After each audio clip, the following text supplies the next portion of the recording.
मेरा भी प्रणाम स्वीकार करें देवीदास जी। कल्याण। प्रणाम देवीदास जी। आयुष्मान भव। प्रणाम। जौहर बाबा, मेरा प्रणाम स्वीकार करें। प्रणाम। जौहर बाबा, अब मैं आपके सवाल का उत्तर देता हूं। आपने पूछा था ना कि मैं कौन हूं, तो मैं बताता हूं। मैं ईश्वर में आस्था रखने वाला, ईश्वर में श्रद्धा रखने वाला, ईश्वर में भक्ति रखने वाला एक साधारण सा मनुष्य हूं। तो यहाँ किस लिए आए हैं आप? जौहर बाबा, देवीदास जी की योग्यता महान है। वे आध्यात्मिक सत्पुरुष हैं। हर व्यक्ति अपनी योग्यता अनुसार व्यवहार करता है, बातें करता है। जौहर बाबा की बात करने का ढंग देखकर मुझे इनका परिचय हो चुका है। परिचय हो चुका हो देवीदास जी तो आप वापस चले जाइए। हमें राहता जाना है देवीदास जी। आप राहता क्यों जाएंगे साईं बाबा? देवीदास जी, साईं मेरा शिष्य है। इससे अच्छा तो यह होता कि यदि आप कहते कि मैं साईं बाबा का गुरु हूं। एक ही तो बात है, मैं साईं का गुरु हूं। तो फिर कहां है आपका गुरुकुल, कहां है आपका आश्रम? अपनी किस आयु में साईं बाबा ने आपका शिष्य बनना स्वीकार किया था? ये सब फिजूल की बातें हैं देवीदास जी। जो बातें आपको फिजूल लगती हैं, वही बातें ज्ञानियों के लिए अर्थ रखती हैं। इसका मतलब मैं अज्ञानी हूं? हर व्यक्ति अपनी अपनी योग्यता अनुसार घटने वाली घटनाओं में, लोगों की कही बातों में अर्थ ढूंढता है। देवीदास जी, आप मेरी योग्यता पर संदेह व्यक्त कर रहे हैं। आप सत्य ही कह रहे हैं। देवीदास जी! देवीदास जी, ये क्या हो रहा है? मैं अमन चाहता हूँ, शांति चाहता हूँ। मैं चाहता हूँ इस संसार में हर इंसान प्यार और मोहब्बत से रहे। ये मेरी दिली तमन्ना है। ये भी तुम्हारा एक नाटक है साईं। नहीं गुरुदेव। और देवीदास तुम्हारे इस नाटक के पात्र हैं, किरदार हैं। मुझ पर विश्वास कीजिए गुरुदेव। तुम पर विश्वास नहीं कर सकता साईं, नहीं कर सकता गुरुदेव। और हम आप पर विश्वास क्यों करें? ये अब आपको सिद्ध करना है, साबित करना है। मुझे आप चुनौती देना चाहते हैं? चाहता नहीं, चुनौती दे रहा हूं जौहर बाबा। जिस तरह से आप साईं बाबा जैसे अवतारी पुरुष के साथ व्यवहार करते हैं, उसे देखकर किसी के भी मन में संदेह का फन खड़ा हो सकता है। आप मेरा अपमान कर रहे हैं देवीदास जी।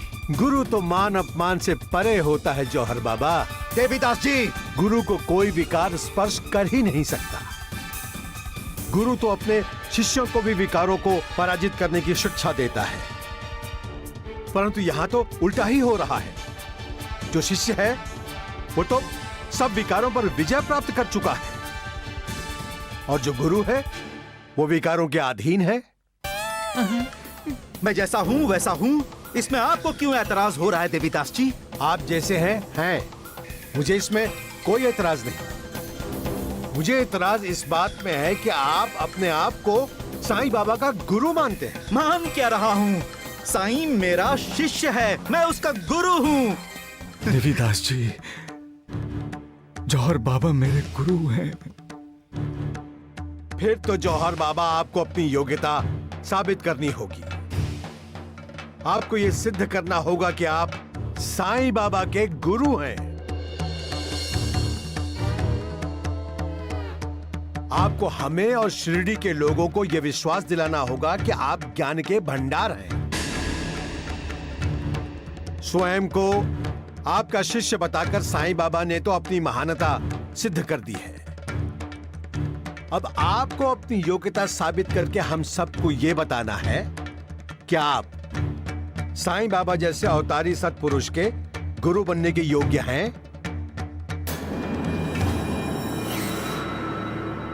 जौहर बाबा, इसी शिरडी में सबके समक्ष हम आपके साथ शास्त्रार्थ करेंगे, बहस करेंगे, आपसे संवाद करेंगे। सोच लीजिएगा कि यह आपकी अग्नि परीक्षा है, आपके ज्ञान की परीक्षा है, आपकी योग्यता की परीक्षा है। चलो अच्छा हुआ, ऐन वक्त पर देवीदास जी आए और माहौल ही बदल गया। अब जौहर बाबा से खुद देवीदास जी ही बहस करेंगे। और उनसे बहस में जौहर बाबा जीत गए तो बाबा जौहर के साथ शिरडी छोड़कर चले जाएंगे। साईं बाबा को शिरडी से राता नहीं जाना चाहिए मालसापति जी। ये तभी होगा गुरुजी जब देवीदास जी शास्त्रार्थ में जौहर बाबा से जीत जाएंगे। ये जौहर बाबा तो हमारे लिए मुसीबत बन गया है। इसी जौहर की वजह से साईं बाबा हमें छोड़कर शिरडी से दूर चले गए थे। और अब ऐसा लग रहा है कि इसी जौहर बाबा के कारण साईनाथ हमेशा हमेशा के लिए हमसे दूर चले जाएंगे। राम राम राम। द्वारिकानाथ जी, जो कुछ भी हुआ वो अच्छा नहीं हुआ। वैद्य जी, जो होगा वो भी अच्छा नहीं होगा। अरे नालायक गधे कहीं के, सत्यानाश हो जाए तेरा। तू हमेशा मेरा बुरा चाहता है, हैं? जी, आपका ये चेला कल द्वारिका माई में बहुत उछल रहा था। अच्छा, हाँ। अब तुम्हारा भला नहीं होगा। वैद्य जी, मेरी बात तो सुनिए। अरे चुप रहे नालायक कहीं के। अरे राम राम हंस रहा है। अरे सत्यानाश हो जाए तेरा। हाँ? अरे उस साईं बाबा का आदर्श अपनी आंखों के सामने रख। हैं? राम राम राम। शिष्य बनकर कैसे जौहर बाबा की सेवा करता है। शिष्य हो तो साईं बाबा जैसे। और तुम हो जो अपने गुरु के भी गुरु बनने की कोशिश करते हो। हाँ? शर्म नहीं आती? द्वारिकानाथ जी, आप मेरी फिक्र मत कीजिए, अपनी सोचिए। हैं? क्या मतलब? मतलब अब साईं बाबा के गुरु जौहर बाबा की पोल खुलने वाली है। आप होशियार रहिए, उसके बाद आपकी बारी है, आपकी भी पोल खुल जाएगी। हाँ। तुम मुझे डरा रहे हो धौंडिया? डरा नहीं रहा हूँ, सच्चाई से अवगत करा रहा हूँ। इसीलिए वैद्य जी, मैंने कहा था जो होगा अच्छा नहीं होगा। राम राम राम। अब क्या होगा द्वारिकानाथ जी? अब क्या होगा? अगले पल क्या होने वाला है कोई नहीं जानता। भविष्य के कोख में क्या है कोई नहीं जानता। जिंदगी में कई मोड़ आते हैं, उस मोड़ पर कौन खड़ा है, दोस्त है कि दुश्मन, कोई नहीं जानता। अगर कोई जानता है तो वो तुम हो मालिक, सिर्फ तुम। क्योंकि ये तुम्हारी बनाई दुनिया है, ये तुम्हारा ही बनाया हुआ चित्र है, जिसमें रंग भी तुम ही भरते हो। तुम्हारे इस चित्र में सिर्फ दो रंग होते हैं, एक सच का और दूसरा झूठ का। तुम्हारा बनाया हुआ इंसान भी कमाल का है मालिक। उसे तुम्हारा दूसरा रंग जो झूठ का रंग है वही आकर्षित करता है। उसी का मोह सबसे ज्यादा होता है। वो झूठे रंग को इतना पसंद करता है, इतना पसंद करता है कि वो अपनी असलियत को भी भूल जाता है। वो भूल जाता है कि तुम्हें सच का रंग बेहद पसंद है। वो भूल जाता है कि सच के रंग से ही इस दुनिया को रंगारंग करने के लिए तुमने इंसान को इस संसार में भेजा है। तुम्हारा इंसान ये सब जानता है मालिक। वो जानता है कि झूठ के रंग से बनाया हुआ चित्र कुछ दिनों तक लोगों को आकर्षित करेगा, लेकिन एक ना एक दिन वो झूठा रंग उड़ जाएगा। कोरा कागज लोगों के सामने होगा और लोग जान जाएंगे कि उन्हें फंसाया गया है। फिर क्या होगा? फिर उस इंसान को मुंह छुपाने के लिए जगह नहीं मिलेगी। इंसान झूठ का अंजाम जानता है मालिक, फिर भी तुम्हारा इंसान उस झूठ के करीब क्यों जाता है मालिक? मैं जानता हूं कि तुम जवाब नहीं दोगे, क्योंकि तुम भी अपने खेल का आनंद लेना चाहते हो, है ना मालिक? सबका मालिक एक। भगवंत, आ गया तो बेटा।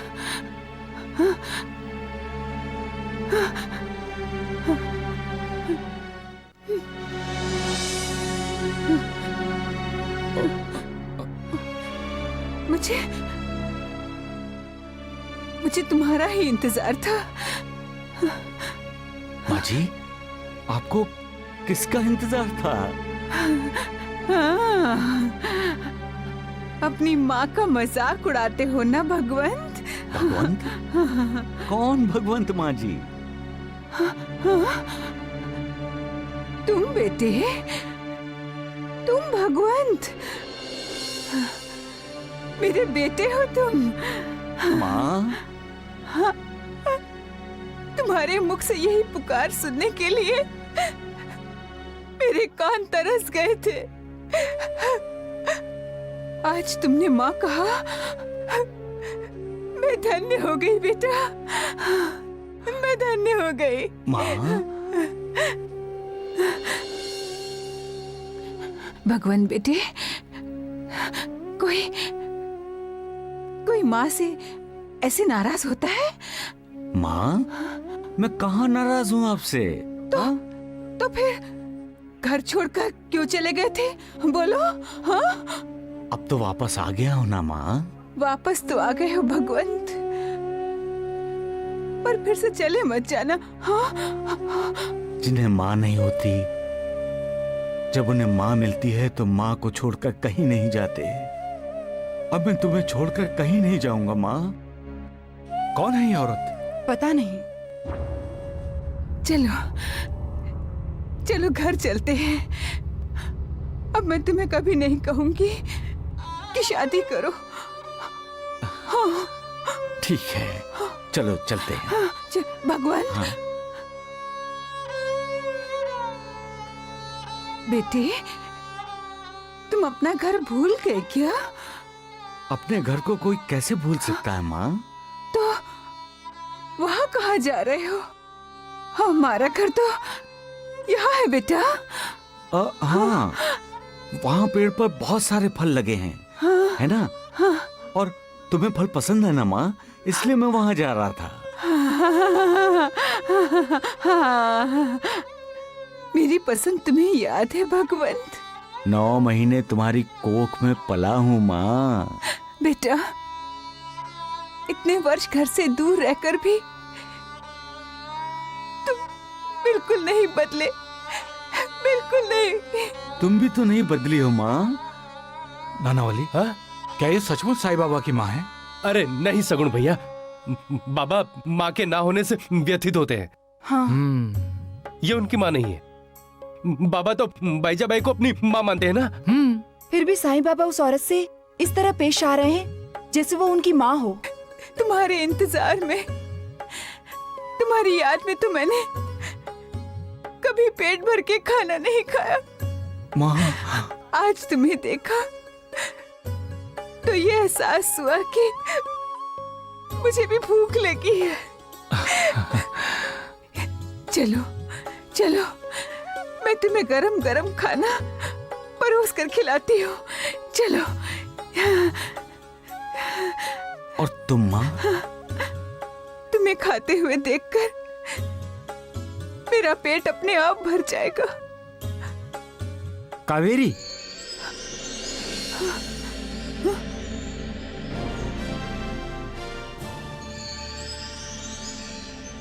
कावेरी, कहाँ गई थी तुम? कितना परेशान हुआ हूं मैं। कहाँ कहाँ ढूंढा मैंने तुम्हें। ये शिरडी है, हमारा गांव नहीं है। यहाँ की हर चीज नई है तुम्हारे लिए। लेकिन हमारा भगवंत तो हमारे लिए जाना पहचाना है। भगवंत? हमारा बेटा, हमारा बेटा। ये देखिए।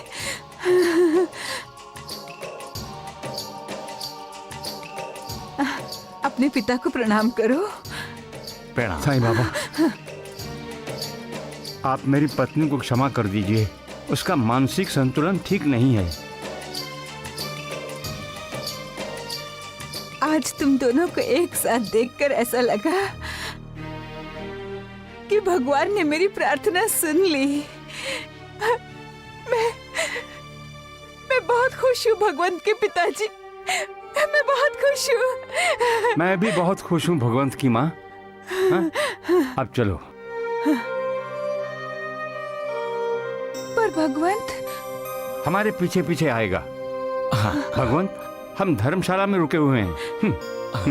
देखो, जल्दी आना बेटा, मैं तुम्हारे मनपसंद का खाना पकाऊंगी। जल्दी आना। हाँ माँ, जरूर आऊंगा। चलो। चलो।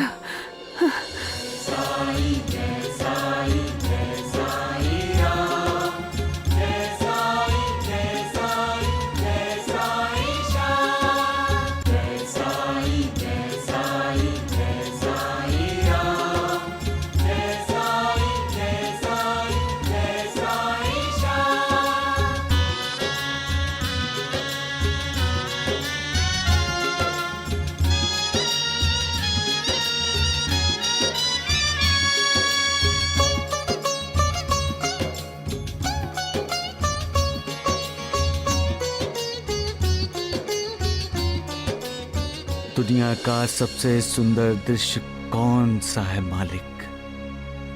जब कोई ऐसा सवाल तुमसे करेगा तो तुम क्या जवाब दोगे मालिक? मैं जानता हूं जवाब होगा अपने बच्चे को खुश होते देखकर खुशी से मुस्कुराने वाली मां। किसी ने पूछा संसार का सबसे पवित्र मंदिर कौन सा? जवाब होगा मां। इंसान को मालिक का मिला हुआ सबसे बड़ा आशीर्वाद और सबसे बड़ा वरदान क्या है? जवाब होगा मां। और मालिक, तुम कैसे दिखाई देते हो? तुम मां की तरह दिखाई देते हो। तुम्हारा चेहरा मां के चेहरे से अलग नहीं हो सकता।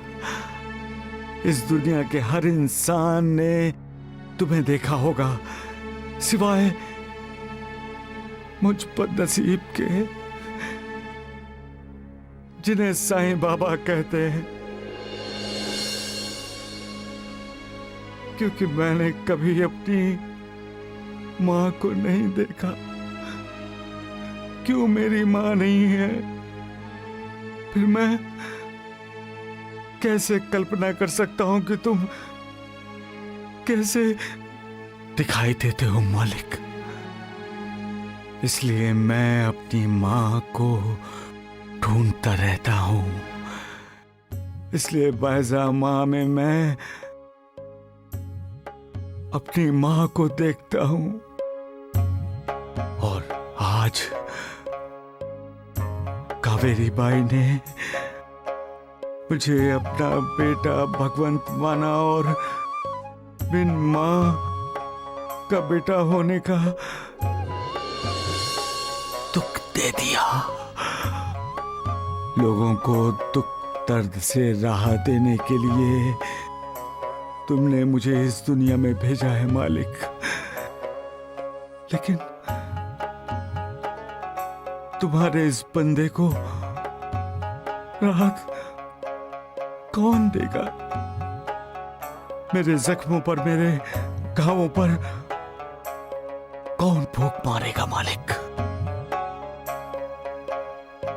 थके हारे लौटने के बाद कौन मुझसे कहेगा बेटे साईं कितनी देर कर दी तुमने, मुझे तो तुम्हारी चिंता लग रही थी।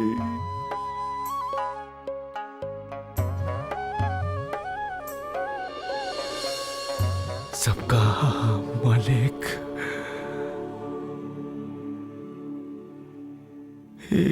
एक। ये भी एक चमत्कार हुआ ना भगवंत के पिताजी। हम आए थे साईं बाबा से मिलने और मिल गया हमें हमारा बेटा भगवंत। जानते हैं, आज का दिन हमारे लिए दीपावली का त्योहार है, क्योंकि हमें हमारा बेटा भगवंत जो मिला है। रुक क्यों गई कावेरी? भगवंत, भगवंत बेटे, भगवंत, कहाँ गया भगवंत? भगवंत बेटा कहाँ गया? बता मेरा बेटा कहाँ गया? आ रहा होगा, तुम्ही ने तो उसे कहा था जल्दी आकर खाना खा ले, तो आ रहा होगा। हाँ, अरे देवा, मैं तो भूल ही गई थी। मैंने ही तो कहा था। हाँ, आजकल तुम बहुत भूलने लगी हो कावेरी। लेकिन मेरे भगवान बेटे को नहीं भूली हूँ। हाँ।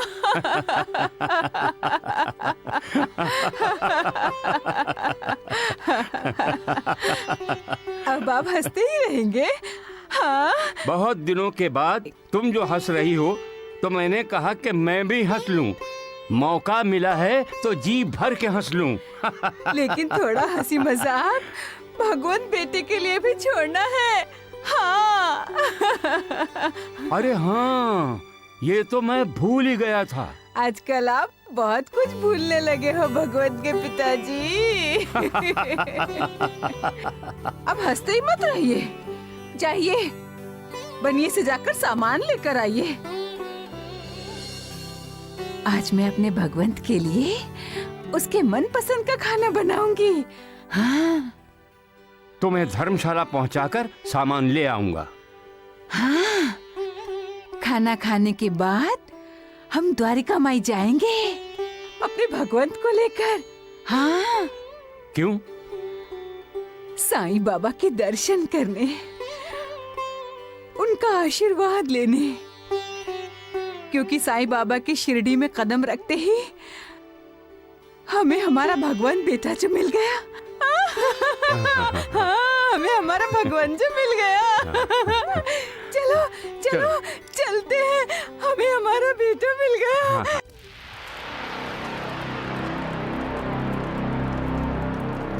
गुरुदेव, बात इतनी आगे नहीं बढ़ने देनी चाहिए थी।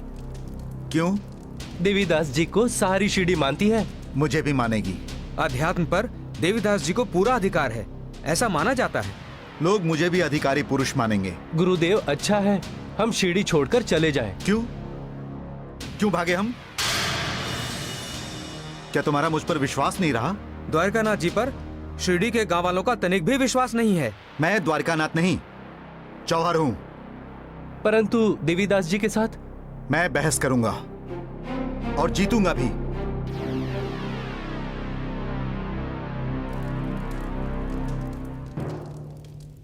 मैं चुनौती से भागता नहीं, मैं चुनौती स्वीकार करता हूं।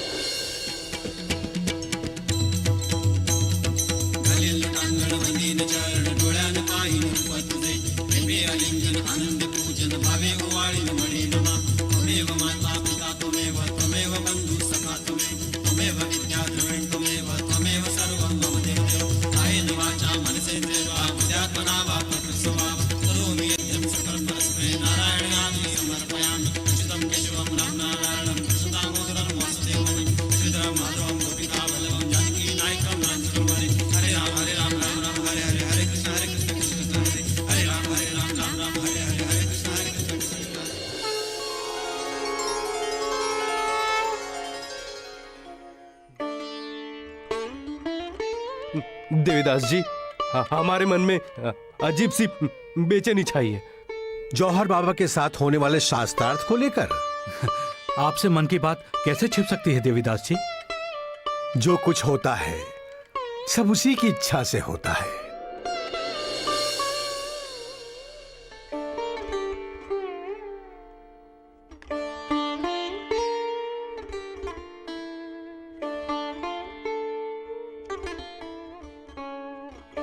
तो क्या जौहर बाबा का साईनाथ का गुरु बनना भगवान की इच्छा थी? साईं बाबा की भी इच्छा थी। साईं बाबा की? गुरुजी, जब कोई सिद्ध साधक अपने मार्ग से भटक जाता है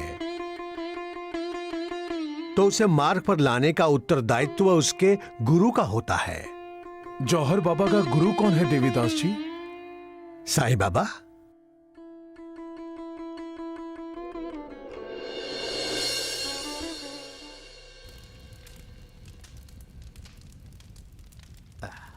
आ गए शिरडी के चहेते कलाकार, आ गए। प्रणाम गुरुदेव। ये आप किसके बारे में बोल रहे हैं गुरुदेव? अरे शिरडी में तो एक ही कलाकार है, साईं बाबा। कलाकार तो हर इंसान होता है गुरुदेव। साईं, तुम मुझे अपना गुरु क्यों मानते हो? आप मेरे गुरु हैं गुरुदेव। मेरा अपमान, मेरी अवहेलना करते समय तुम्हें याद नहीं रहा कि मैं तुम्हारा गुरु हूं? मैंने आपका अपमान कब किया गुरुदेव? अब भी नाटक कर रहे हो साईं? ये गलत है गुरुदेव, ऐसा नहीं है। तो फिर क्या कहूं? बताओ साईं, क्या कहूं? तुम तो शतरंज के अच्छे खिलाड़ी हो, ऐसी चाल चलते हो कि सामने वाले को निहत्था कर देते हो। ये झूठ है गुरुदेव, ये झूठ है। अरे तो फिर सच क्या है? देवीदास को तुम्हारे कहने पे शिरडी बुलाया गया है साईं, मुझसे बहस करने के लिए। ये सच है या झूठ? झूठ है गुरुदेव, ये झूठ है। साईं, तुम झूठ भी इस अंदाज में बोलते हो कि सुनने वाले को तुम्हारा ये झूठ सच लगे। मैं कभी झूठ नहीं बोलता गुरुदेव, मैं कभी झूठ नहीं बोलता। अरे तो जौहर झूठ बोल रहा है, इसका मतलब जौहर झूठ बोल रहा है। साईं, मैंने तुम्हें अपना शिष्य बनाया, परंतु तुम मेरा शिष्य बनने से इनकार कर सकते थे, लेकिन तुमने नहीं किया साईं। मुझे गुरुदेव गुरुदेव कहते रहे और विश्वासघात करते रहे। नहीं गुरुदेव, नहीं नहीं नहीं नहीं। साईं, मैं शास्त्रार्थ करने से डर नहीं रहा हूं, लेकिन जिस ढंग से तुमने मुझे शास्त्रार्थ करने के लिए मजबूर किया वो गलत था। मैंने ऐसा कुछ नहीं किया गुरुदेव जिससे आपके मन को ठेस पहुंचे। ठेस? साईं, तूने मेरे मन को घायल किया है।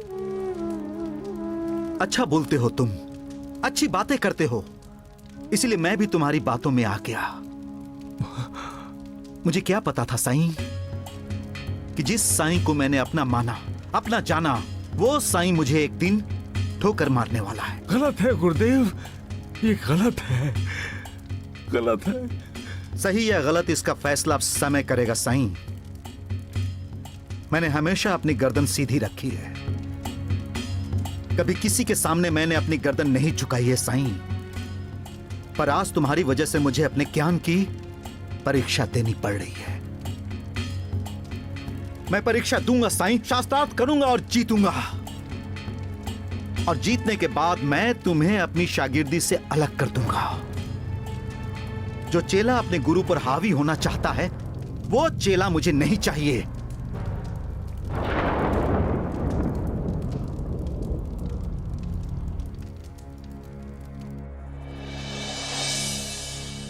साईं, तुम आजाद हो साईं, आज से आजाद हो तुम, बल्कि अभी से आजाद हो। रही मेरे रहने की बात, तो मैं शिरडी में दूसरा घर ढूंढ लूंगा, और घर ना मिला तो मैं कुटिया बनाकर रहूंगा साईं। लेकिन तुम्हारे पास एक पल भी नहीं रहूंगा मैं ना। गुरुदेव, अब मैं तुम्हारे भोले भाले चेहरे में नहीं फंसूंगा साईं। चलो चलिए गुरुदेव। तुम कहां जा रहे हो हमारे साथ? जहां गुरु होगा चेला भी तो वहीं होगा गुरुदेव। साईं, अगर अब भी तुम मुझे अपना गुरु मानते हो, तो अपने गुरु के आदेश का पालन करोगे तुम। मेरे पीछे मत आओ साईं।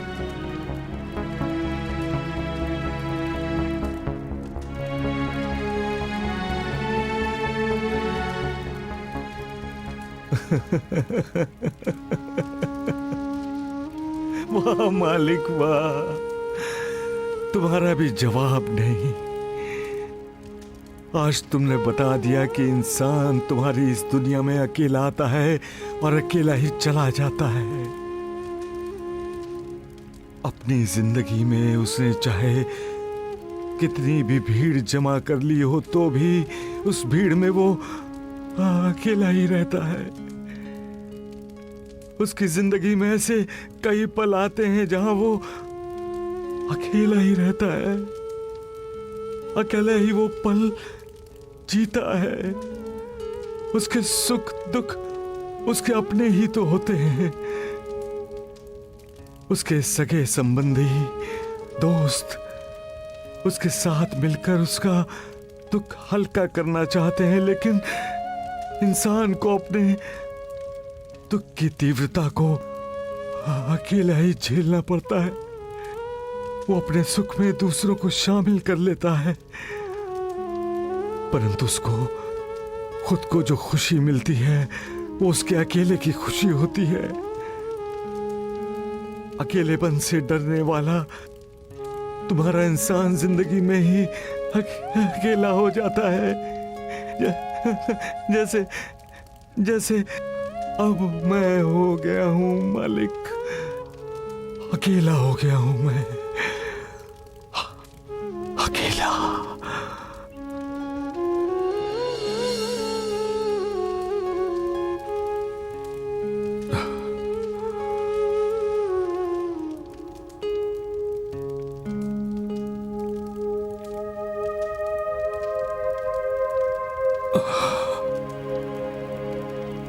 तुम इंसान को इशारा करते हो कि किसी माया, किसी मोह में मत फंसो।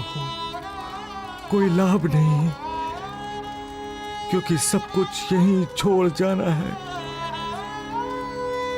मैं जानता हूं, मुझे भी तुमने यही संकेत किया है। तुमने मुझे लोगों को करुणा देने भेजा है। लोग मुझ में सहारा ढूंढते हैं, मुझे किसी में सहारा नहीं ढूंढना चाहिए, मुझे किसी जाल में नहीं फंसना चाहिए। इसलिए तुमने गुरुदेव जौहर बाबा को मुझसे दूर कर दिया।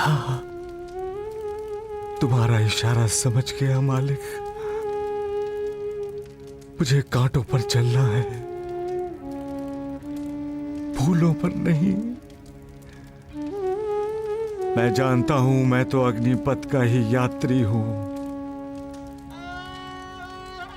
आज एक मां ने मुझे अपना बेटा माना, उसके दिल से निकले बोल से मैं पिघल गया और तुरंत आपने जौहर बाबा को मुझसे अलग कर दिया और ये जता दिया कि भावना, जज्बात मेरा कार्य क्षेत्र नहीं है मालिक।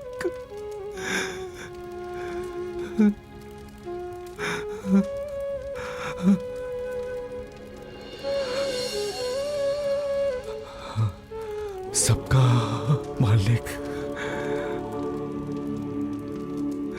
एक। प्रणाम देवीदास जी, महालसापति जी, गुरुजी। जौहर बाबा द्वारिका माई छोड़कर दूसरी जगह चले गए हैं। क्या कह रहे हैं? दूसरी जगह चले गए? दूसरी जगह ऐसा कैसे हो सकता है? ये तो आश्चर्य की बात है। कहीं वो शिरडी छोड़कर तो नहीं चले गए? आपको हंसी आ रही है देवीदास जी? बैठो। जौहर बाबा में बदलाव की ये पहली सीढ़ी है मालसापति। परंतु आपने कहा कि जौहर बाबा साईनाथ के गुरु हैं। सब गुरु का कर्तव्य होता है अपने भटके हुए शिष्य को उचित मार्ग पर लाना, उसका उचित मार्गदर्शन करना। शिष्य की उन्नति के मार्ग में यदि अहंकार बाधा बनकर खड़ा है तो उस अहंकार का नाश करना और अपने शिष्य को उन्नति की मार्ग की ओर ले जाना। साईं बाबा यही तो कर रहे थे। जौहर बाबा के ज्ञान पर अहंकार की जो धूल जम गई है उसे साफ करने के लिए, उसे हटाने के लिए। देवीदास जी, ये सब बड़ा अद्भुत लग रहा है। सदगुरु को अपने भक्तों के लिए, अपने शिष्यों या ज्ञानियों के लिए इस प्रकार की लीला करनी पड़ती है। अब मैं अक्कलकोट के श्री स्वामी समर्थ की कथा आप लोगों को सुनाता हूं। आप जानते हैं उन्हें? अक्कलकोट के श्री स्वामी समर्थ साक्षात परब्रह्म परमात्मा थे। लोगों के अहंकार का नाश करने के लिए उन्होंने अनेक प्रकार की लीलाएं की। कच्छ में त्रिविक्रम देवालय है। वहां नारायण नाम का एक प्रसिद्ध तीर्थ है। उस तीर्थ क्षेत्र का लाभ लेने के लिए द्वारिका से अनेक यात्री आया करते थे। उस देवालय के विश्वस्त एक साधु महाराज थे जो अपने अनेक शिष्यों के साथ वहां निवास करते थे। जो भी यात्री यहाँ आए उनसे 1 रुपया कर लेने के बाद ही तालाब में स्नान करने और त्रिविक्रम के दर्शन करने की अनुमति है। ये उन्हें समझा दो। अरे कहाँ जा रहे हो? तालाब में स्नान करने के बाद त्रिविक्रम के दर्शन करने। बिना कर दिए स्नान नहीं कर सकते। और बिना स्नान किए दर्शन का लाभ नहीं होगा। और तालाब में स्नान करने के लिए 1 रुपया कर हर किसी को देना पड़ेगा। ये तो अन्याय है। अगर अन्याय है तो जाओ न्याय मांगने, लेकिन 1 रुपया दिए बिना ना ही तालाब में स्नान करने को मिलेगा और ना ही त्रिविक्रम के दर्शन करने को मिलेंगे। कुछ समय बाद यही तीर्थ यात्री अक्कलकोट श्री स्वामी समर्थ के दर्शनों के लिए गए। श्री स्वामी समर्थ जय जय स्वामी समर्थ, जय जय स्वामी समर्थ। श्री स्वामी समर्थ जय जय स्वामी समर्थ, जय जय स्वामी समर्थ। सुनिए भाई साहब जी, बोलिए। स्वामी समर्थ के दर्शन के लिए क्या कर देना पड़ता है? श्री स्वामी समर्थ के दर्शन के लिए कर। कच्छ में त्रिविक्रम के दर्शन करने के लिए और तालाब में स्नान करने के लिए कर लिया जाता है। हमें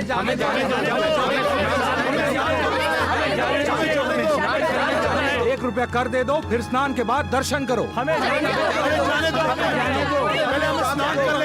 आप वहीं रुक जाइए। महोदय, आपने 1 रुपया कर नहीं दिया है। आप तालाब में कर दिए बिना स्नान नहीं कर सकते।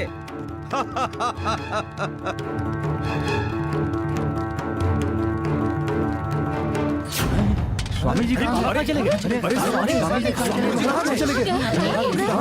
अरे वो स्वामी जी कहाँ गए? अरे अचानक गायब कहाँ हो गए? कमाल है, स्वामी जी वहाँ तक कैसे पहुँचे? अभी अभी तो यही थे। उन्हें भी तो इन शिष्यों ने रोका था, फिर स्वामी जी वहाँ कैसे चले गए? स्वामी समर्थ जय जय स्वामी समर्थ, जय जय स्वामी समर्थ। श्री स्वामी समर्थ जय जय स्वामी समर्थ, जय जय स्वामी समर्थ। श्री स्वामी समर्थ जय जय स्वामी समर्थ, जय जय स्वामी समर्थ। श्री स्वामी समर्थ जय जय स्वामी समर्थ, जय जय स्वामी समर्थ। श्री स्वामी समर्थ जय जय स्वामी समर्थ, जय जय स्वामी समर्थ। श्री स्वामी समर्थ जय जय स्वामी समर्थ, जय जय स्वामी। हमें क्षमा कर दीजिए स्वामी महाराज, क्षमा कर दीजिए। आप किनारे पर आकर हमें अनुग्रहित कर दीजिए। हम आपकी शरण में आए हैं। श्री स्वामी समर्थ जय जय स्वामी समर्थ, जय जय स्वामी समर्थ। श्री स्वामी समर्थ जय जय स्वामी समर्थ, जय जय स्वामी समर्थ। श्री स्वामी समर्थ जय जय स्वामी समर्थ। स्वामी महाराज, मेरे इस अपराध के लिए मुझे क्षमा कर दीजिए। मैंने धन की लालसा में कई लोगों का, कई साधु संतों का अपमान किया है। अपनी गलती का एहसास और उस पर पछतावा होना एक बड़ी बात है। तुमने केवल मंदिर के ही नहीं, अपने दिल के दरवाजे भी बंद कर लिए थे। अपने दिल के दरवाजे को अगर खोलोगे तो दुनिया का कोई भी दरवाजा बंद नहीं रहेगा।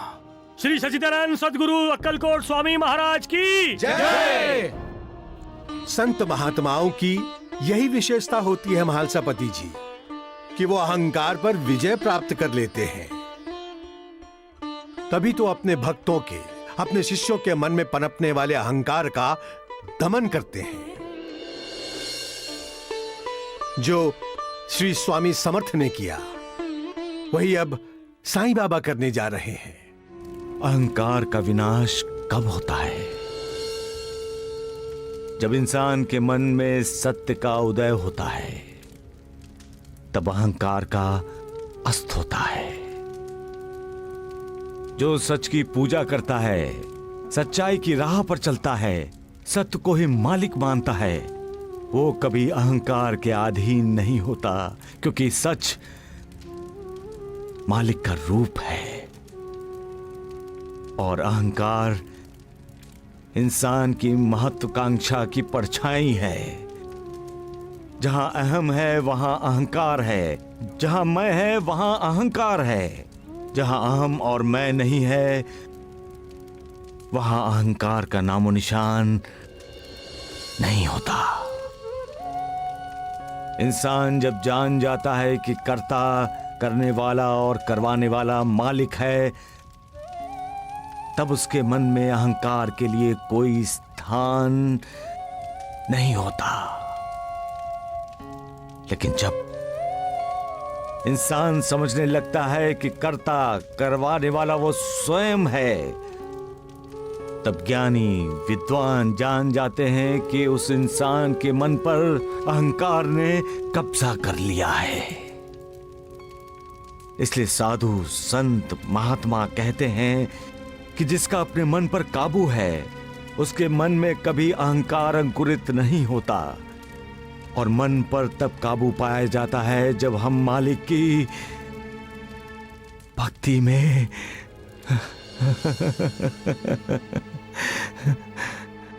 दिल लगा देते हैं। सबका मालिक एक